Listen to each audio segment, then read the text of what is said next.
प्रणम्य ग्राम देवता, पूजनीय माता पिता, गुरुजन व पूज्य बुजुर्गजन, आदरणीय मातृशक्ति, स्नेहमयी बहनें, सम्मानीय बंधुजन, नवयुवक मित्रगण एवं प्यारे बाल मित्रों, आप सभी को धनतेरस, छोटी दीपावली, भैया दूज और छठ महापर्व के पावन अवसर पर हृदय की गहराइयों से असीम शुभकामनाएं वो मंगल बधाइयां देता हूं और आत्मीय अभिनंदन करता हूं। जैसा कि आपको अवगत होगा, उपरोक्त उच्चारित पर्वमाला केवल धार्मिक अनुष्ठान नहीं बल्कि हमारे संस्कारों, संस्कृति और सामाजिक एकता का उत्सव है। धनतेरस से लेकर छठ तक का यह कालखंड हमारे जीवन को पवित्रता, स्वास्थ्य, समृद्धि, स्नेह और सहयोग से आलोकित करता है। तो आइए आगे की कड़ी में हम आपको अलग अलग त्योहारों का वास्तविक मतलब बताते हुए इस वीडियो के माध्यम से शुभकामनाएं प्रेषित करते हैं।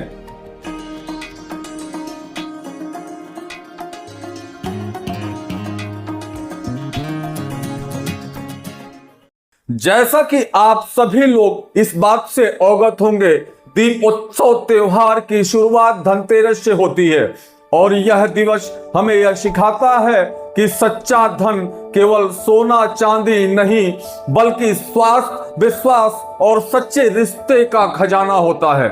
दीपावली के प्रमुख त्योहार के दिन हम मां लक्ष्मी और भगवान धन्वंतरी से यही प्रार्थना करेंगे कि हमारे संपूर्ण ग्राम सभा झरकटा भदौरा विकास खंड गोला परिवार के हर घर में आरोग्य, समृद्धि और स्नेह का दीप जलता रहे। वहीं अगर हम छोटी दिवाली के पौराणिक कथा और आध्यात्मिक अर्थ की बात करें तो इस दिन भगवान श्री कृष्ण ने नरकासुर नामक राक्षस का संहार किया था। नरकासुर एक ऐसा राक्षस था जो स्वर्ग और पृथ्वी दोनों लोकों में आतंक फैला रखा था और 16,000 कन्याओं को कैद कर रखा था। भगवान श्री कृष्ण ने उसका वध करके उन कन्याओं को मुक्त कराया और संसार को भय मुक्त किया। इसलिए इस दिन को नरक चतुर्दशी भी कहा जाता है, यानी वह दिन जब नरक का अंत हुआ, अंधकार मिटा और प्रकाश का प्रारंभ हुआ। अगर हम बात करें इसके आध्यात्मिक अर्थ की तो यह दिन हमें यह सीख देता है कि जैसे भगवान श्री कृष्ण ने बाहरी अंधकार नरकासुर का नाश किया, वैसे ही हमें अपने भीतर के अंधकार जैसे क्रोध, ईर्ष्या, अहंकार, लालच और असत्य का भी नाश करना चाहिए। तभी सच्ची छोटी दिवाली मानी जाती है। जब हम मन, वचन और कर्म से शुद्ध होकर अगले दिन की महादीपावली के स्वागत के लिए तैयार हो, तो आइए आगे के उद्बोधन में हम बात करते हैं हमारे सनातन धर्म का सबसे प्रमुख पर्व दीपावली। यह शब्द संस्कृत के दो शब्दों से मिलकर पूर्ण होता है। पहला दीप मतलब दिया अर्थात प्रकाश और दूसरा आवली यानी पंक्ति अर्थात श्रृंखला या कतार। इस प्रकार दीपावली का शाब्दिक अर्थ है दियों की पंक्तियां या प्रकाश की श्रृंखला। अर्थात यह ऐसा पर्व है जब हमारा पूरा समाज अंधकार, अशुद्धि और अपने आंतरिक अज्ञानता को मिटाकर प्रकाश, शुद्धता और ज्ञान का स्वागत करता है। वहीं अगर इस त्योहार के पौराणिक कथाओं की व्याख्या करें तो सबसे प्रसिद्ध कथा के अनुसार जब भगवान श्री राम ने 14 वर्ष का वनवास पूर्ण कर वह रावण का वध करके सीता माता सहित अयोध्या लौटे तो अयोध्या वासियों ने उनके स्वागत में दीपों की पंक्तियां जलाकर पूरे नगर को प्रकाशमय कर दिया। इसीलिए यह दिन अंधकार पर प्रकाश, अधर्म पर धर्म और असत्य पर सत्य की विजय का प्रतीक माना जाता है। इसी विजय के उल्लास में दीपावली मनाई जाती है।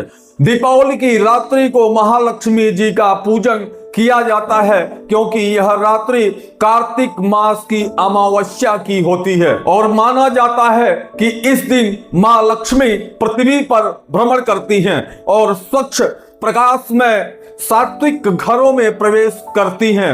इसीलिए लोग अपने घरों को साफ सुथरा, प्रकाशित और सजाकर मां लक्ष्मी का स्वागत करते हैं। इस दिन की पूजा केवल धन की नहीं बल्कि शुभता, समृद्धि और पवित्रता की आराधना है।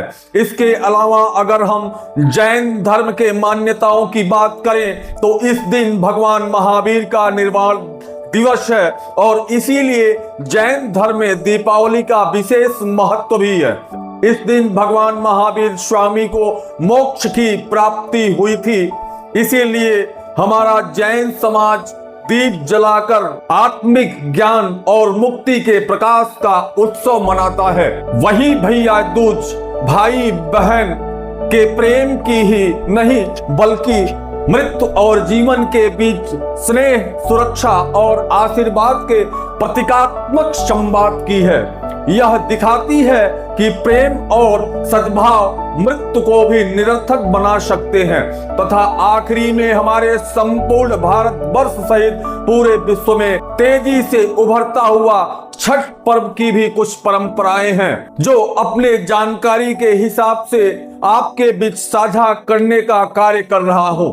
छठ पर्व भारतीय संस्कृति का वह सर्वाधिक शुद्ध, अनुशासित और भावनात्मक पर्व है जो मनुष्य और प्रकृति के मध्य गहन समरसता और आस्था का प्रतीक है।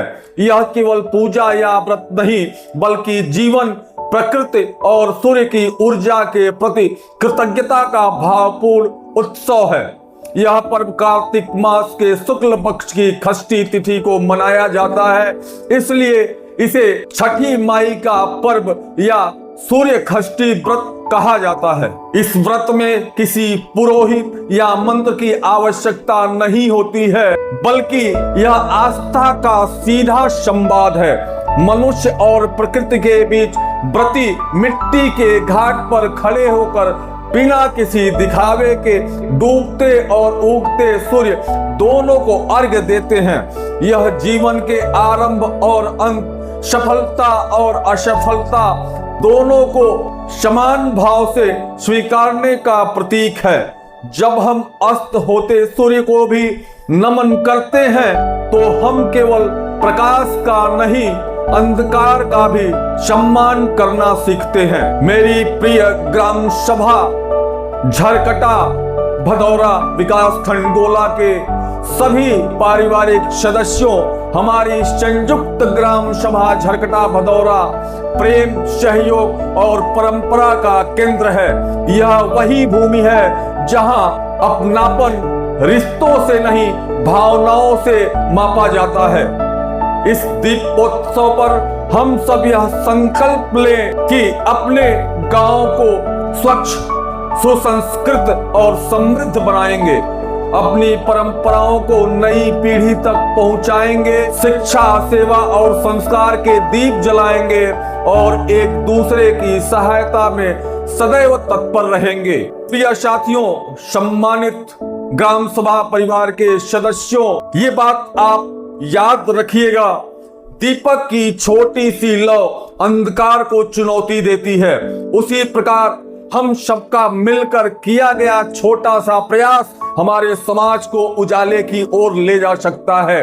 प्रिय ग्राम बंधुओं, जब पूरा भारत दीपों से जगमगा उठता है तो हमारा गांव भी अपने आपसी प्रेम, सम्मान और एकता से आलोकित होता है। हम सभी का यह ग्राम सभा परिवार तभी प्रगति करेगा जब हर परिवार में प्रसन्नता होगी, हर हृदय में अपनापन होगा और हर चेहरे पे विश्वास की चमक होगी। इसीलिए आइए इस दीपोत्सव यानी दीपावली के विशेष पर्व पर हम सब यह संकल्प लें कि हम एक दूसरे के खुशी में सहभागी बनेंगे, दुख में सहारा बनेंगे और अपने ग्राम सभा को प्रकाश, प्रेम और प्रकृति का उदाहरण बनाएंगे। अंत में मां लक्ष्मी, भगवान गणेश, भगवान सूर्य और माता षष्ठी से यही प्रार्थना है कि हमारे ग्राम सभा झरकटा भदौरा के प्रत्येक परिवार पर उनकी कृपा सदा बनी रहे। आप सभी के जीवन में स्वास्थ्य, शांति, सौभाग्य, समृद्धि और अपार खुशियां सदैव बनी रहे, यही हमारी सामूहिक शुभकामना है। जय ग्राम सभा झरकटा भदौरा, जय हमारी एकता, संस्कृति और परंपरा। सादर प्रणाम, बहुत बहुत धन्यवाद।